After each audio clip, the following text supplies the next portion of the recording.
el tema de hoy será la comunicación y también, que lo voy a dar yo, y la relación de ayuda. ¿Tienen pantalla completa? Ahí sí.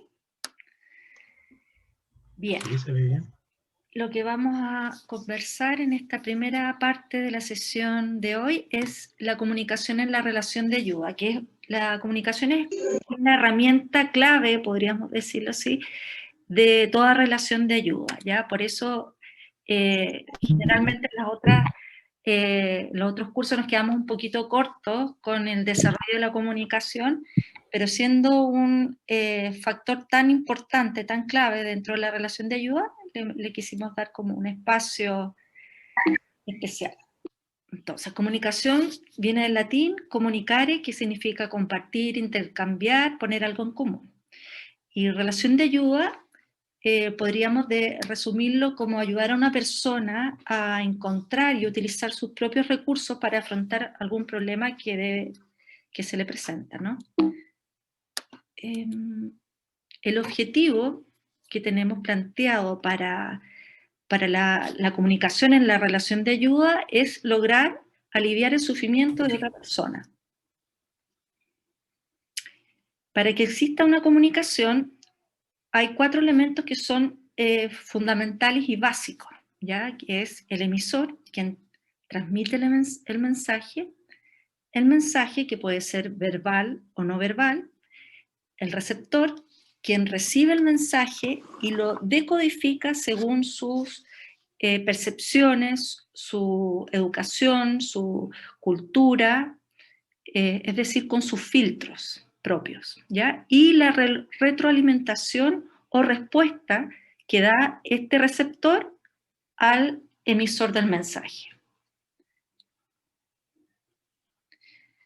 Se dice de la comunicación que es un proceso dinámico porque interactuamos con otra persona y pasamos de ser rápidamente de ser emisor a ser receptor. Es un proceso irreversible. Una vez que hemos dicho algo, lamentablemente no lo podemos borrar.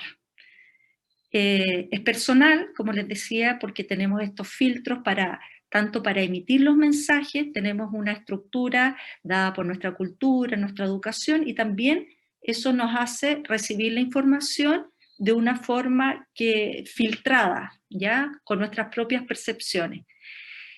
Y también la comunicación se define como un proceso inevitable porque todo lo que hacemos es comunicar, ¿ya? Ya sea una palabra, que es la comunicación verbal, puede ser un gesto, una mirada, una sonrisa, incluso un silencio, ¿ya? Entonces, por más que no queramos comunicar, siempre estamos comunicando. La comunicación verbal son las palabras, ¿ya? Esta frase me gusta porque las palabras, una palabra que bien elegida puede economizar no solo 100 palabras, sino que 100 pensamientos. Por eso tenemos que tener mucho ojo con lo que decimos, ¿ya? Podemos ayudar a una persona o la podemos hundir.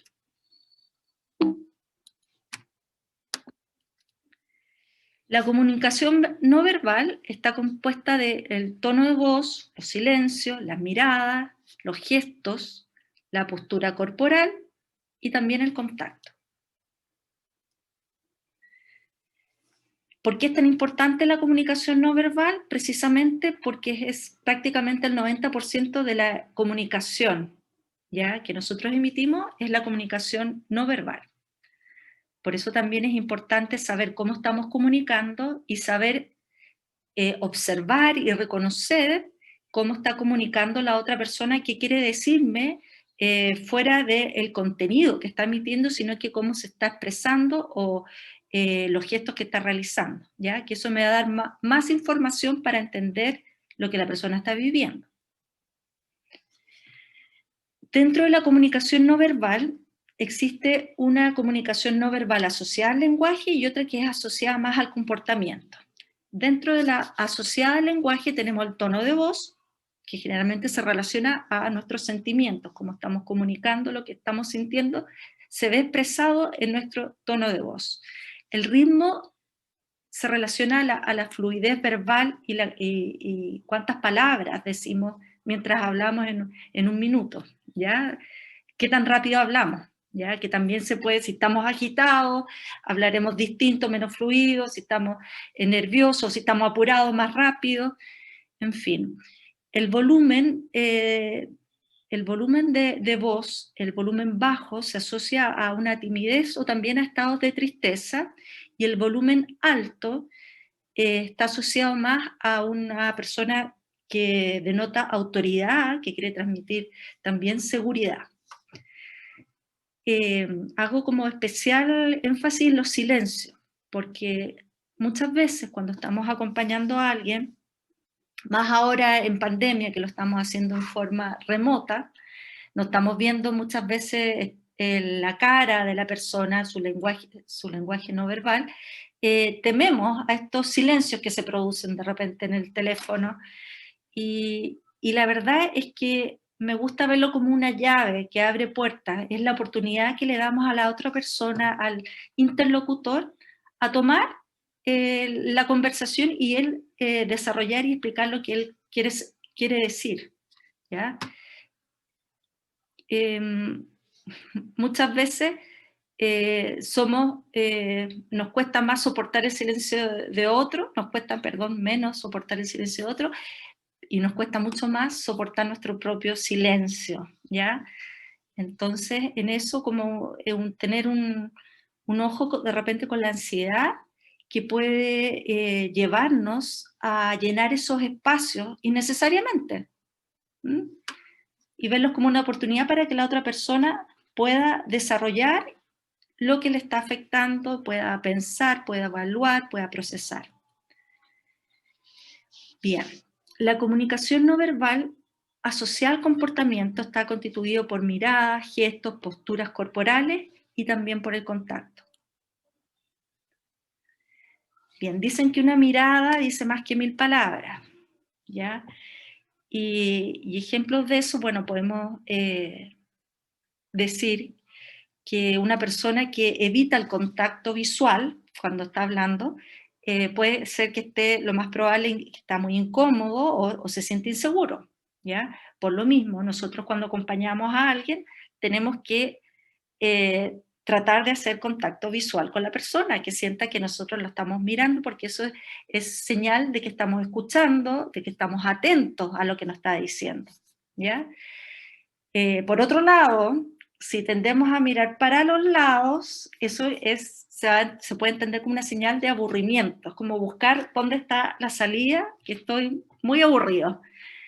El parpadeo constante se asocia a nerviosismo, las pupilas dilatadas a una sensación de agrado y las pupilas contraídas a una sensación de desagrado o de hostilidad. Eso es como a grandes rasgos. Hay muchos más ejemplos de lo que puede ser expresar una mirada, la forma en que ponemos las cejas, etc. Bueno, los gestos corresponden a esas expresiones faciales, ¿ya? Acá tenemos varios ejemplos y cómo se van, no sé si lo alcanzan a ver acá, el desprecio extremo del labio se tensa y se levanta solo un lado de la cara, ¿eh? Se levanta así como por el ladito. En la tristeza, el párpado superior empieza como a caerse un poquitito y la mirada empieza como a perder el enfoque. Los extremos de los labios caen ligeramente, como los emoticones que tienen los labios hacia abajo. La sorpresa, efectivamente las cejas se elevan, los ojos se abren más y la boca se abre. Esto es por lo general, ¿ya? Al miedo, las cejas se elevan y se unen, los párpados superiores se elevan, los párpados inferiores se tensan, los labios se estiran horizontalmente hacia atrás. Estas son como las emociones básicas. El asco está asociado como a una expresión con la nariz, como que el asco está asociado con el olfato, ¿no? Y el labio superior se eleva. En el caso de la felicidad, bueno, se forman estas patitas de gallo, se ve como la cara más relajada, las mejillas se elevan, se aprecia el movimiento de los músculos que mueven los ojos. Y en el enfado, bueno, todos no sabemos reconocerlo claramente, el ceño se frunce, las cejas se juntan, la, la- la mirada tiende a endurecerse y a enfurecerse, y los labios se aprietan, se estrechan. Eso es como lo básico de los gestos, pero también pueden ser con las manos, gestos, con movimientos corporales, no solamente la cara. Lo interesante de esto es que cuando dos personas se comunican y hay sintonía, ambos realizan los mismos gestos y movimientos corporales, como si se tratara de un espejo. Por tanto, eso es como interesante verlo cuando tú ves dos personas que están conversando. Uno puede ver por la posición que toman, los gestos y todo, si es que realmente se están vinculando y están interactuando o no lo están haciendo.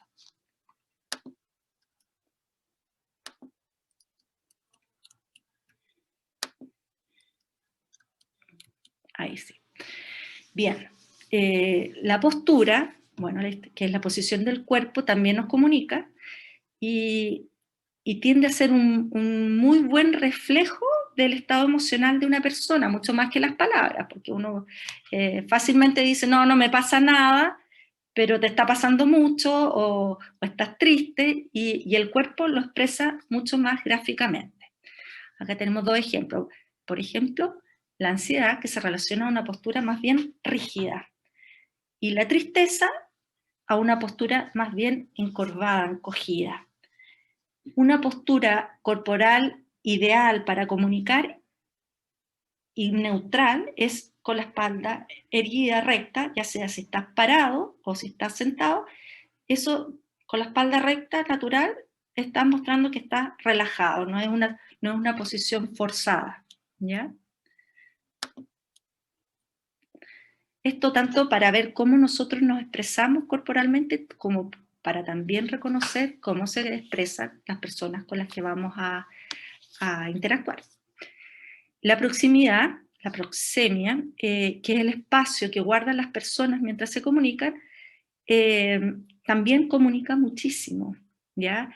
Y está determinado por factores como el grado de intimidad que existen entre estas dos personas que se están comunicando, por la personalidad también, y también por aspectos culturales. Por ejemplo, las personas extrovertidas tienden a guardar menos distancia que las personas tímidas. Las personas tímidas tienden a alejarse un poquito más, y las personas extrovertidas tienden a ser un poquito más invasivas de espacio, ¿ya? Por otro lado, en el aspecto cultural, los anglosajones tienden a guardar una mayor distancia personal que los latinos, ¿ya? Bueno, estos son cómo se ha determinado los distintos tipos de distancia. De 0,45 centímetros es la distancia íntima, que corresponde a una pareja, por ejemplo. Una distancia que pocas personas, nadie va a sacar una wincha para estar midiendo la distancia después de esto, por favor. Pero es para que uno, o sea, es fácilmente, si uno ve a dos personas conversando y ve la distancia que guardan, puede imaginarse el tipo de vínculo que tienen, ¿ya?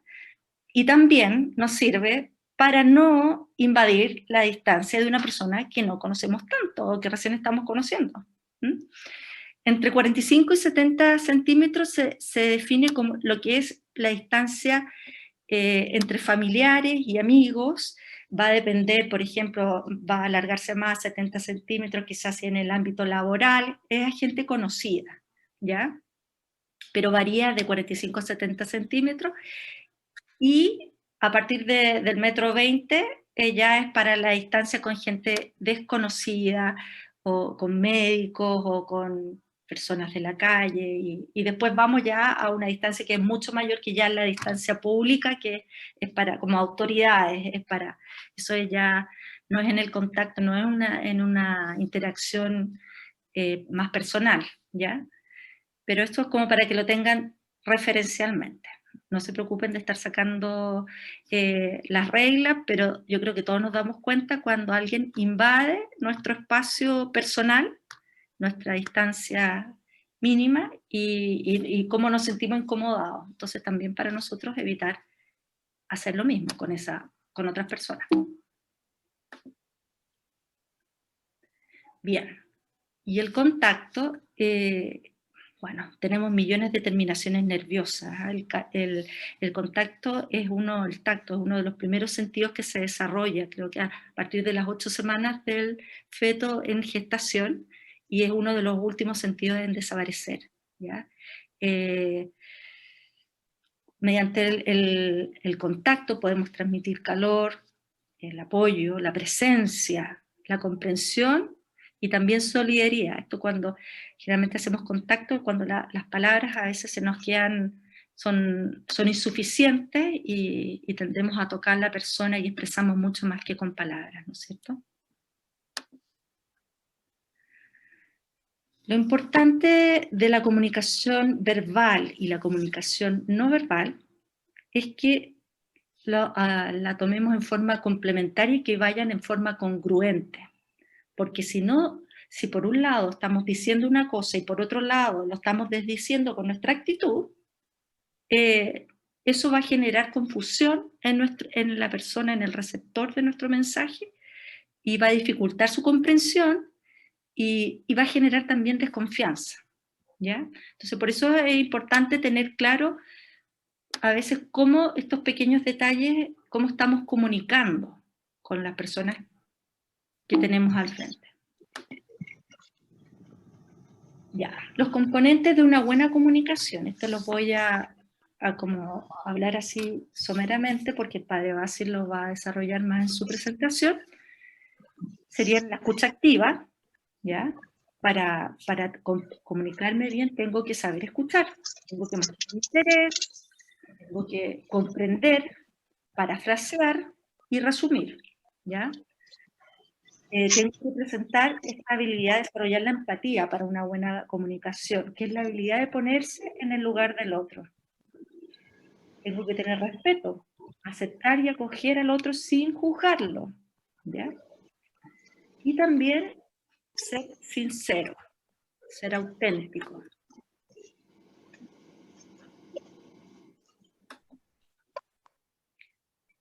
Esta frase de Rogers me gusta porque es tan cierto. Al final, uno es sincero, acá dice, uno es el mismo cuando lo que dice está acorde a sus sentimientos.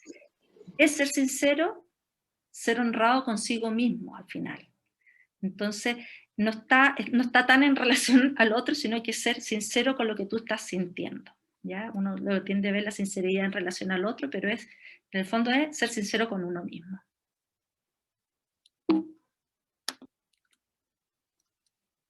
Ya medio pegado. Ahí sí. Bueno, una estrategia de comunicación para poder indagar y entender el cómo, el dónde, el porqué de la conducta o del problema que te está presentando una persona, es realizar preguntas de respuesta abierta, ¿ya? Por ejemplo, no entendí bien a lo que se refiere, señor, ¿me puede explicar qué quiere decir con? Y ahí él no te va a responder sí, no, sino que te va a decir, bueno, quise decir tal, y te va a desarrollar. ¿Me puede explicar qué significa para usted, por ejemplo, no sé, una enfermedad grave? ¿O qué significa para usted la familia? Y ahí le estamos dando la oportunidad a la otra persona, a nuestro interlocutor, de desarrollar lo que está sintiendo, ¿ya? Y a nosotros nos permite también identificar los sentimientos, la emoción que tiene la otra persona y entender las razones, el cómo, el qué, el dónde. Bien. Hay ciertas barreras que se producen en la comunicación y en la relación de ayuda, y bueno, no las voy a mencionar todas, pero vamos a ver un par.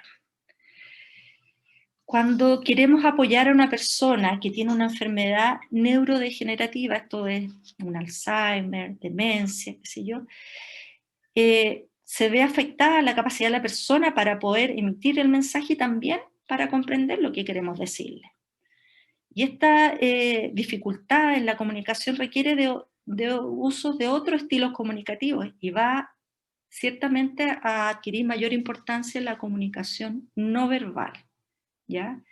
Es importante que si queremos comunicarnos con alguien que tiene problemas en su capacidad de comprender el mensaje, que saquemos todos los estímulos que están alrededor, ruido, celulares, nos concentremos, la mirada, muy atento, muy claro, muy preciso lo que queremos decir, ¿ya? Y existe otra barrera que se da bastante habitual en las personas que tienen enfermedades avanzadas, cada vez menos, que es la conspiración del silencio. Esto consiste en un acuerdo que puede ser implícito o puede ser explícito entre familiares y profesionales de la salud, médicos, para ocultar al paciente el diagnóstico o la gravedad de su situación, ¿ya? Las causas de esto son variadas. Puede ser, en general, todas corresponden a una situación de querer proteger a la persona que está enferma. ¿Por qué? Porque pensamos que puede perder la esperanza, porque puede acelerar la enfermedad y su muerte, puede aumentar el riesgo de suicidio, que sepa que tiene una enfermedad avanzada, que tiene un cáncer avanzado. Le vamos a ocasionar a esta persona un sufrimiento psicológico. Y en última parte, ya no pensando en el bienestar del paciente, sino que por una situación de negación de la familia, de no querer reconocer la realidad, ¿ya? Esas serían como las causas eh, relacionadas a esta conspiración del silencio, ¿no? Lamentablemente los efectos son los contrarios a los que se pretende lograr, ¿ya? El paciente es el primero que sabe lo que le está pasando en su cuerpo. Por mucho que no se lo digamos, él siente, él entiende y ve que cuando se acercan dos personas y tratan de ocultar lo que están hablando, o sea, él conoce a sus familiares y conoce su cuerpo, sabe lo que le está pasando. Sabe más o menos lo que le está pasando, o sea, puede intuir que el dolor no se le está pasando y que cada vez lo están sedando más, ¿te fijas? Entonces, las consecuencias y efectos de esto es el aislamiento emocional del paciente en vez de sentir que recibe consuelo y apoyo de sus cercanos. Además, le produce mayor ansiedad, una incertidumbre, porque no sabe bien qué es lo que está pasando, y también temor, ¿ya? Porque siempre lo que no se habla es peor, imaginárselo siempre va a ser peor que a uno que le diga lo que está pasando. La incertidumbre siempre produce mucha más angustia y ansiedad. Y por otro lado, también impide al paciente poder ordenar sus temas pendientes, cerrar círculos, pedir perdón, perdonar, despedirse, eh, solicitar sus últimas voluntades, cómo quiero que me entierren, qué quiero que pase con mis cosas, ¿te fijas? Entonces, al momento de que nosotros nos toque estar cerca de familiares que quieren ocultarle el diagnóstico, eh, sin imponer nada, por supuesto, siempre es bueno conversar con ellos y explicarle también el lado de los beneficios que tendría para el paciente saber eh, la verdad de su situación de salud, ¿ya? Verlo en positivo. Oye, sería mucho más beneficioso para él poder ordenar sus cosas, cerrar sus círculos, hablar, despedirse de sus seres queridos, poder pedir perdón, poder perdonar, etc. Bueno, ¿cómo informar? ¿Cómo informar cuando nos toca asesorar? ¿Cómo dar una mala noticia? ¿Ya? Bueno, contacto, ¿sí? De forma sencilla, gradual, no tenemos que lanzarle toda la verdad de buena primera, vamos de a poco, también de acuerdo a su grado de requerimiento, y eso también se relaciona a las situaciones especiales, de repente discapacidad o con niños. No tenemos por qué darle toda la información sino que de acuerdo al grado de requerimiento, es como la verdad aceptable, de acuerdo a la situación en que se encuentre y a la comprensión que tenga. ¿Mm? Y muy importante también, con el tiempo, para poder apoyarle. No le podemos lanzar la verdad y mandarnos a cambiar, ni estar apurados. Tenemos que darnos el tiempo, ¿no? Este proverbio castellano dice: si vas a emplear la flecha de la verdad, moja su punta en miel. O sea, la verdad, pero también seamos dulces. ¿Mm? Y finalmente, para terminar, les dejo esta frase de Virginia Satir, que es una psicóloga que trabaja mucho en lo que es terapia familiar, y dice bien: el mejor regalo se llama. Creo que el mejor regalo que puedo recibir de alguien es ser vista por él, escuchada por él. El mejor regalo que puedo dar es el ver, escuchar, comprender y tocar a otra persona. Cuando esto se ha hecho, siento que el contacto se ha realizado. Bien. Ahora vamos a hacer una pausa. Voy a dejar de compartir. Les voy a pedir, vamos a hacer el trabajo grupal, y la pregunta para que conversen va a ser: ¿qué dificultades se me presentan en la comunicación con otras personas? Pensando en la comunicación en relación de ayuda siempre.